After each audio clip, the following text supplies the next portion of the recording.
This video is a new video of the esophagus. I had one previously produced and realized that I did not do a good job on it, so I wanted to redo this video. So we're looking at the esophagus. Here we have stratified squamous epithelium. If we look at the apical surface of this layer of epithelial tissue, we'll notice that the nuclei have flattened out. Just deep to the epithelial tissue, we have the lamina propria, and then the muscularis mucosae.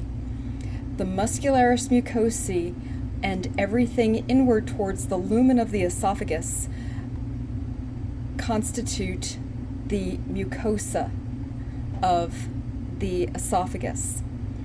If we go further away from the mucosa, we have connective tissue that makes up the submucosa.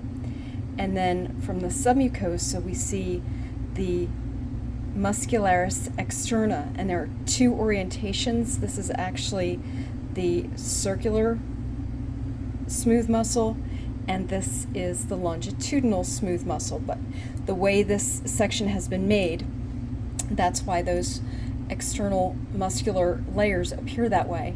And then finally, on the outer portion, we see the tunica adventitia, which is areolar connective tissue. I'm going to go up in magnification to show you this a little bit more closely. Here again, we have the stratified squamous epithelium. You can see how the nuclei towards the apical surface flatten out.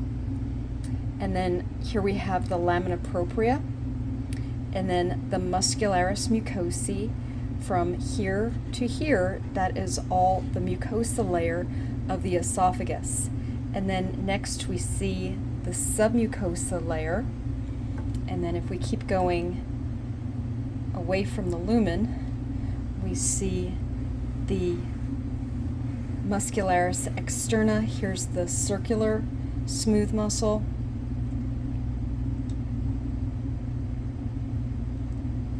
Here's the longitudinal smooth muscle.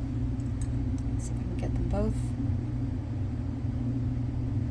Okay, so we have circular smooth muscle, longitudinal smooth muscle, and then you can start to see a lot of areolar connective tissue in the tunica adventitia, which we see